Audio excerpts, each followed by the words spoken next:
de la reforma que llevamos a cabo en octubre del año pasado al artículo 123 constitucional en materia de salarios para los servidores públicos. Como ustedes lo saben, desde el año pasado, por unanimidad, todos los grupos parlamentarios, tanto en el Senado como en la Cámara de Diputados, aprobamos esta reforma que beneficia teóricamente a un universo de entre 3,5 y 3 millones de servidores públicos. Es una reforma que establece un salario base que en este momento debe rondar los 17,000 pesos, un poco más de 17,000 pesos, y que beneficia directamente a policías y guardias nacionales, a maestras y maestros, a doctores y enfermeras y a una serie de servidores públicos que en términos generales ganan mucho menos de lo que establece esta reforma constitucional. Lo paradójico del asunto es que nosotros estamos enterados, y aquí tenemos la evidencia, que los votos de los congresos locales llegaron ya y están completos desde hace mucho tiempo. Y nos extraña muchísimo la negativa o digamos la omisión de la mesa directiva del Senado de la República para no hacer de manera inmediata la declaratoria de constitucionalidad. Imaginen ustedes la gran cantidad de familias que pueden ser beneficiadas con esta medida.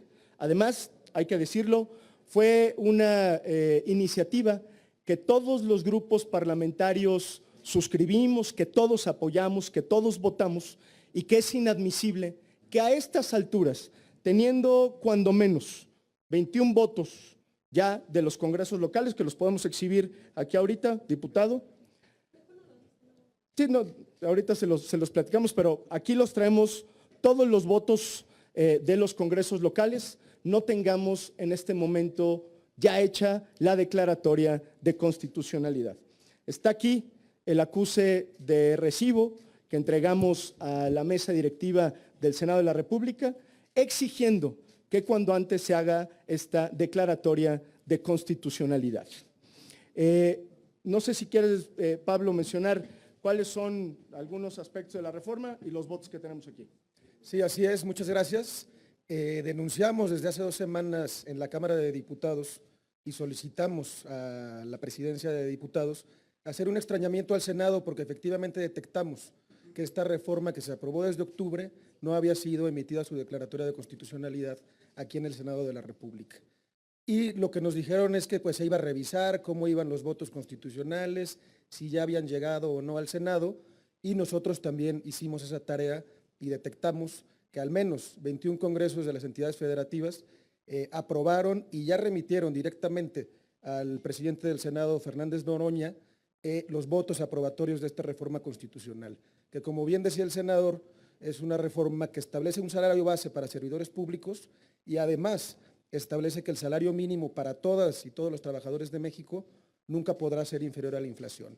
Entonces, desde luego es una reforma que beneficia a millones de trabajadoras y trabajadores en México y que pues nos llama la atención que otras reformas constitucionales del Plan C las aprobaron y publicaron en una semana y esta que es en beneficio de millones de personas, pues misteriosamente pareciera que la tienen guardada en un cajón aquí en el Senado y no se emite esta declaratoria de constitucionalidad.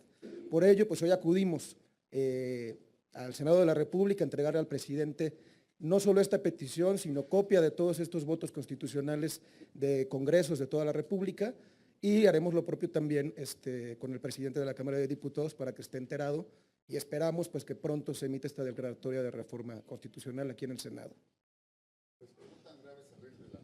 Adelante. Buenas tardes.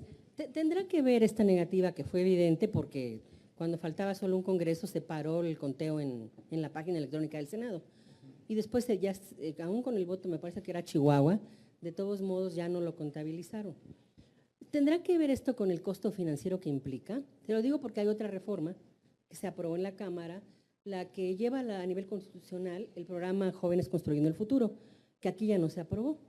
Y según las versiones es que Hacienda tiene problemas con el alto costo financiero que ambas implicarían. Yo no quisiera especular, pero si es así, lo menos que merece el pueblo de México, pues es una explicación puntual, que digan las razones por las cuales se están deteniendo este asunto y que digan también que lo que propusieron fue demagogia y que nunca hicieron cuentas y que a lo mejor no les alcanza el dinero, pero estoy especulando. Nosotros no dejamos de hacer lo que nos toca, que fue discutir la reforma, aprobarla, respaldarla, y hoy lo que estamos exigiendo es que se cumpla la palabra y que se cumpla la constitucionalidad de esta reforma. Los beneficios son, repito, significativos para millones de trabajadores y si hubiera cualquier tipo de objeción, cualquier tipo de problema, me parece que es obligado de parte del gobierno federal o de parte de la mesa directiva explicarle al pueblo de México por qué no se está haciendo. Pero bueno, en el caso del salario mínimo creo que eso ya está contemplado. ¿Tiene algo más la iniciativa que implicara un costo adicional? ¿De qué perdón? En cuanto, por lo que se refiere a que el salario mínimo tiene que estar al par de la inflación, eso se ha cumplido hasta ahora. ¿Pero hay alguna otra parte de la reforma que implique otro gasto adicional? No, salvo, sí, digamos, este incremento que podrían recibir la gran mayoría de los servidores públicos de este país. Bastaría con observar cuál es el salario promedio de los maestros, de las enfermeras, y muchos de ellos tendrían un incremento sustantivo. Entonces, por supuesto que hay un costo económico, un costo financiero, pero bueno, también si antes de hacer una propuesta de esta naturaleza no revisan el impacto presupuestal, pues entonces es demagogia y eso hay que denunciarlo. Nosotros estamos aquí el día de hoy exigiendo que lo que dice la Constitución ya, respaldado por los congresos locales ya, se emita su constitucionalidad, su declaratoria de constitucionalidad. Los maestros son 2 millones, así es que sería un impacto altísimo.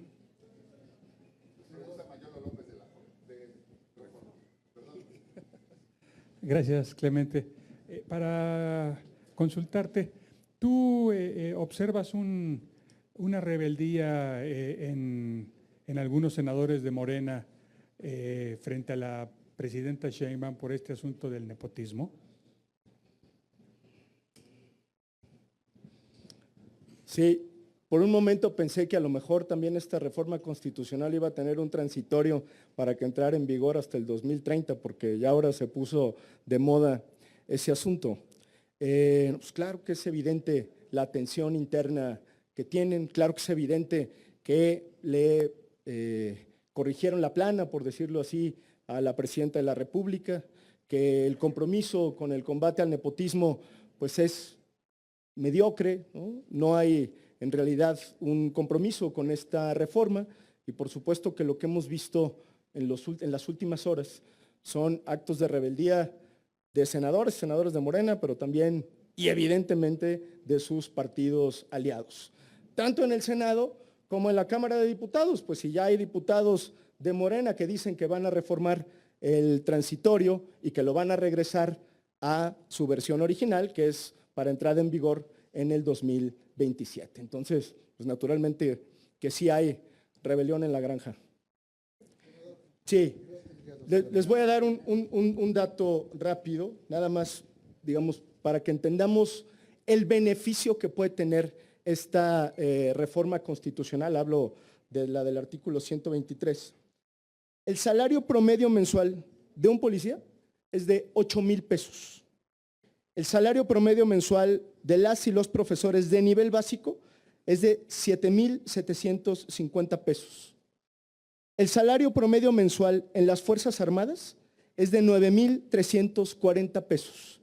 Con esta reforma estaríamos hablando de un salario de casi 17,000 pesos. Es decir, en muchos casos el doble. Nos parece que es urgente que se publique que se haga la declaratoria de constitucionalidad, pero más que eso, que se haga efectivo el compromiso que ya quedó plasmado en el texto constitucional. De los 2 millones de maestros. No, al costo de la digo, inflación. habría que hacer el cálculo, no lo tengo a la... ¿Sí? Pues sí, hay casi 2 millones de maestros, por supuesto que tiene una implicación presupuestal, pero repito, no, el problema está en la demagogia, el problema está en hacernos creer que se pueden sostener muchas decisiones y cuando de pronto hacen las cuentas a lo mejor no les alcanza. Pero repito, quienes son los encargados de dar una respuesta puntual son ellos. Que digan que no supieron matemática elemental, en todo caso, que no tenían los números adecuados y que lo que hicieron fue querernos jugar el dedo en la boca. Pero la explicación la tienen que dar ellos, no nosotros. Yo tendría dos preguntas. La primera, ¿con esto quiere decir que Morena da prioridad a la gente que no trabaja a la que trabaja con sus programas sociales? Por un lado. Y dos, hoy el presidente Trump hace un rato dijo que reitera que será el 4 de marzo cuando aplique los aranceles, desdiciéndose lo que había dicho en días anteriores que sería hasta dentro de un mes. Esos dos puntos. No, lo que quiere decir es que los compromisos que se anuncian se tienen que cumplir y nuestra exigencia es que se cumplan. No es momento de darle la espalda a las y los trabajadores de México, a las y los servidores públicos. Al contrario, es momento de reconocerles su trabajo con un salario mucho más digno que el que ya tienen. En el segundo tema, lo dije yo el día de ayer en la discusión de la reforma constitucional. No podemos estar jugando a las declaraciones con el señor que despacha en la Casa Blanca. Un día se levanta diciendo una cosa, otro día la corrige y tiene una...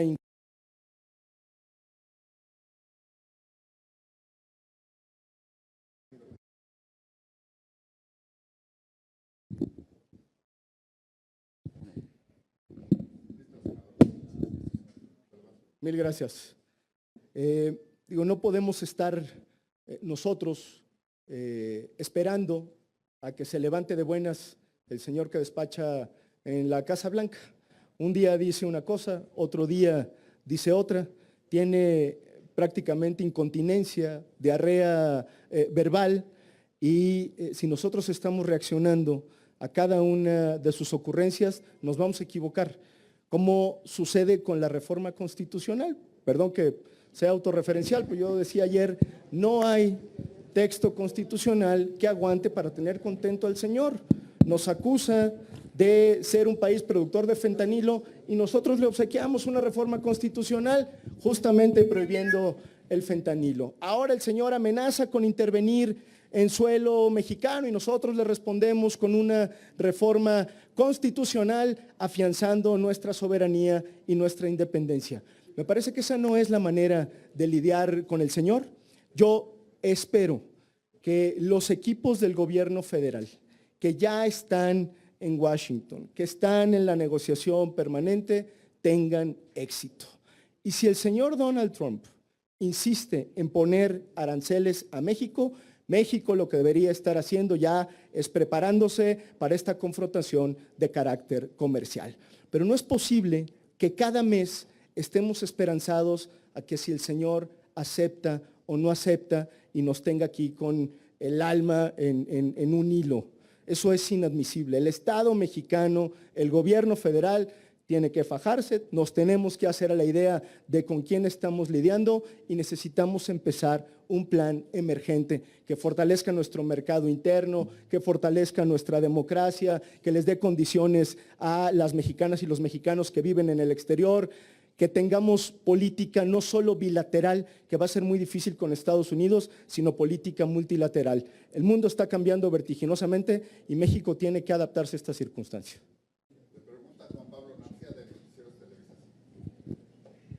¿Qué tal, senador, diputado? Buenas tardes. Al margen de la solicitud formal que hacen a la mesa directiva, ¿han recibido alguna respuesta, informal, del por qué no se ha llevado a cabo la declaratoria de constitucionalidad de esto que están argumentando? Es decir, ¿lo han platicado incluso con el presidente de la mesa directiva, con integrantes de la mesa directiva, entre los coordinadores de los grupos parlamentarios del por qué no se ha llevado a cabo esta declaratoria? En el Senado de la República no lo hemos platicado, yo no lo he platicado con ningún coordinador.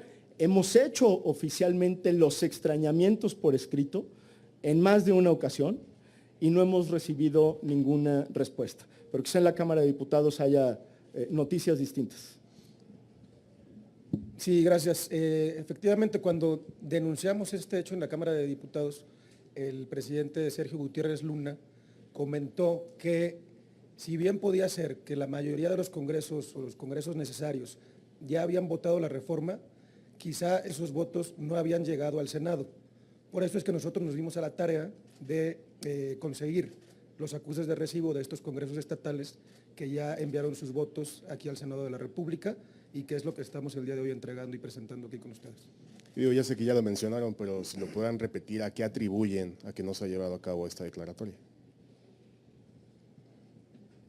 No deja de ser una especulación porque no es naturalmente ninguna información que nosotros hayamos recibido, pero lo que podría decir es que necesitamos hacer valer el compromiso que ya existe en la Constitución y que ya respaldaron los congresos locales.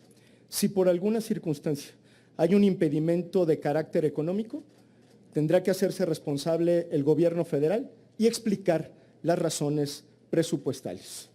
Yo espero que no sea así, porque sería muy penoso que ellos tuvieran que declarar pues, que lo que prometen no tiene respaldo presupuestal, porque por lo tanto sería demagogia. Y sería simple demagogia el supuesto compromiso que existe con el respaldo de todos los grupos parlamentarios para con los servidores públicos de este país.